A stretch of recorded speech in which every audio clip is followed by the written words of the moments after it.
Tole akkam jirtu dhaggeeffattoonni hordoftoonni YouTube chaanaalii kan keenyaa bakka isin jirtanitti nageenyi kan koo isin qaqqabu isiniin jedha.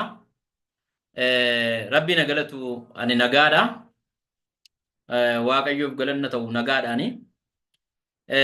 Isiniifis nageenya keessan nageenya guutuu akka qabaattan isiniif hawwa. Kanaafan nagaadhaan isinii jalqabee har'a mata duree tokko qabadheetan isinii dhufe. Mata dureen sun maal inni yoo jettanii yeroo baay'ee waan shamarran kan keenya keessumattuu kan biyya alaa jiranii warra sababa adda addaatiin yookaan fira bira yookaan immoo hojii adda addaa barbaada biyya alaa ba'an warra biyya alaa ba'anii bor immoo biyyatti deebi'uudhaaf karoorfatanii jiran warra sana laallata. Sababni isaa maalinni yeroo baay'ee dhiironni biyya keessa jiran Itoophiyaa keessa kan jiranii karaa feesbuukii haa ta'uu karaa tiiktookii haa ta'uu karaa sooshaal miidiyaa kana wal baraniitu aan isin jaalladhe isin fuudhaa jedhuun ijoollee shamarran kanaan. Waan nama ajaa'ibu keessaatii biyya ormaa teesseetu isa biyya jiru wajjin jaalala jalqabdi onlaayinii. Nama qaamaan argaa ituu hin jirre yookaan immoo miidiyaa irratti qofa argite jechuudha. Nama qaamaan duubni isaa maal akka ta'e odeeffannoon iseetti himu kun dhugaadha moo soba ta'uu isaatu hin barin innillee kan isheen isatti himtu kana dhugaadha yookaan soba ta'uutu hin barin akkasumatti warra wal jaallatu jira. Jaalalli isaanii kun immoo kan gaa'ilatti adeemudha jedhanii jalqabu yeroo baay'ee jechuudha. Hanga gaa'ila wajjin dhaabbatanii walii wajjin jiraachuutti yaada akkasii qabatanii dhufu. Haa ta'u iyyuu malee bara dhiyeenyaa kana wanti nu mudataa jiru maalinni wanti shamarran baay'ee mudataa jiru erga walitti dhufanii rileeshnshiippiin isaanii cimee yookaan walitti dhufeenyi isaanii cimee jaalalli cimee iimoodhaan feesbuukiidhaan karaa adda addaa tiiktookii kanaanis walii wajjin haasa'uu jalqabanii karaa waasaappiis wal arguu jalqabanii erga jedhanii booddee yaada tokko itti kaasa dhiirri gara fuulduraatti gaa'ela dhaabbachuun keenya nafu. Kanaaf maal qabatu lafa binnee mana ijaarranne utuu waan tokko akkas godhanne yaada jedhu itti kaasa. Waan sin ajaa'ibu keessaatii dhiironni akkasii yeroo baay'ee warra faayidaadhaaf adeeman qarshii ergeechuutti adeema. Kaardii naa guutii qarshii naa ergi iseen mana maadaamii keessa hojjettee yookaan immoo mana warra hojjechiifatu keessa hojjettee rakkattee waan ji'atti argattu irraa ergitiif. Garraamiidha jechuudha. Shamarran keenya yeroo baay'ee waan akkasiitiin gowwomtu. Waan akkasiitiin nyaatamtu. Hin godhinaa waan akkasii. Inni si jaallatu gurbaan si jaallatu sun kaardii achi sii guutuu qaba. Asitu biyya ormaa jira waan ta'eef. Inni eessuma wasiila adaadaa akkoo akaakayyuu abbaa haadha gidduu jira obbolaa gidduu jira.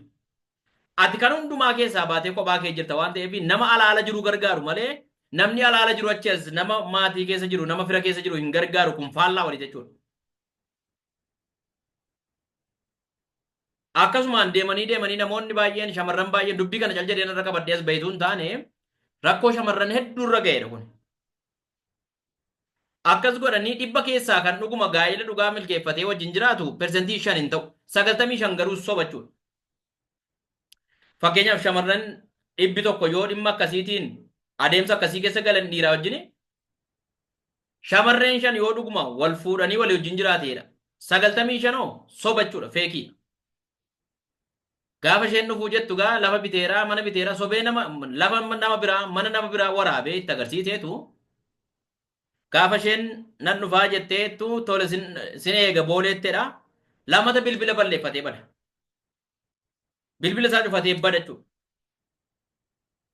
Gaafa intalli dhuftee odeeffannoo achitti na eegaa jettee odeeffannoo dhuftee eegdee maal jettee bilbila isaa eegdee dhabdu innis qaamaanis hin jiru odeeffannoo isaas hin jiru.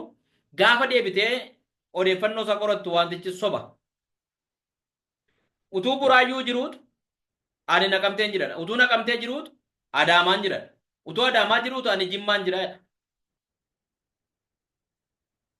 Utuu finfinnee jiruutu ani hawaasaan jiraa jedha. Shaashamanneen jiraadha. Bakkaa bakkatti salaaleen jiraadha soba. Kanaafuu erga qarshii guddaa kassertanii booddee baasii guddaa eegga baastanii booddee boo'uunis of ajjeesuunis maraachuunis waa tokko gatiin qabu. Amma garuu akka obboleessa keetii tokkotti akka hangafa keetii tokkotti sin gorsan. Yoo qarshii qabaatte qarshii kee walitti qabadhu. Mana ijaarrachuu si barbaachisa yoo ta'e obboleessa qabda. Obboleessa ta'e iyyuu kan haadhaaf abbaa tokko irraa dhalattan kan baay'ee amanamu. Innuu rakkisaadha. Abbaan kee faati kee jiru. Isaanuu rakkisoodha. Birrii irratti namni nama nama.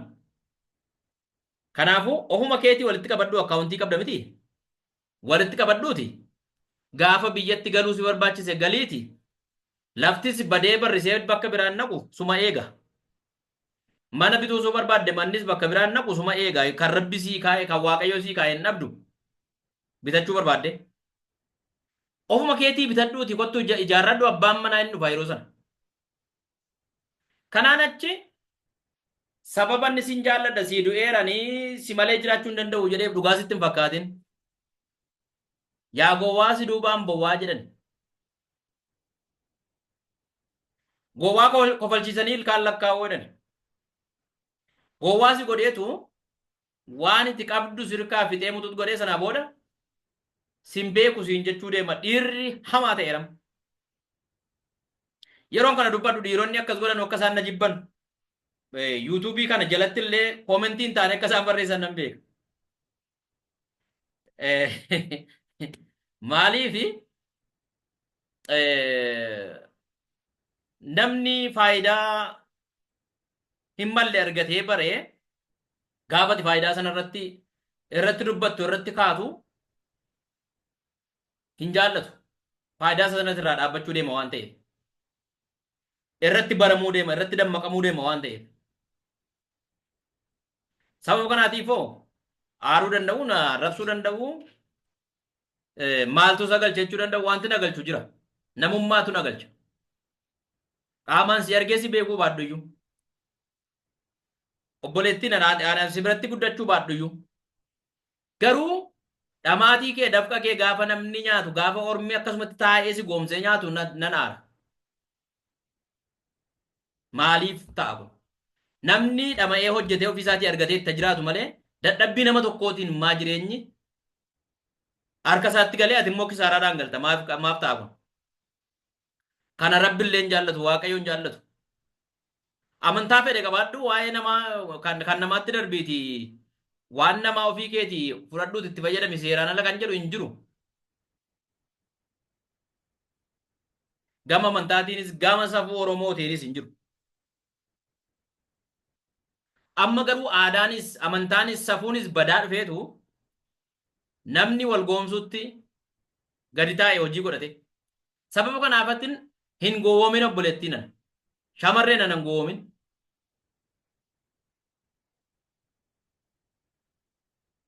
Maalitti beekta inni akkasiin jedhu kun yookaan asii hiriyaa kan biraa shamarree qaba. Ati birree ergitaa inni dhaqee ittiin bashannansiisa see jirtu. Yookaan haadha manaa qaba. Yookaan si fuudhuu karoora isaa iyyuu hin qabuun soba malee. Nama birrii achi as na ergedeen akkas jedhiin yoo dhuguma jaalala na jaallatta ta'e hanga gaafa dhumaa ani dhufutti birrii tokko yuu siin ergu yoo dandeesse kaardii achi as naa guuti jedhiin. Yeroo sana saba oddeen argitaatu akka inni si dhiisuuf akka inni itti fufu. Inni isa jala mureessitti baane. Yaa akkasii jedhee dhiisa lammata siin bilbilu. Dhuguma na jaallatte yoo ta'e jedhiin natu biyya ormaa jira natu rakkina guddaa keessa jira.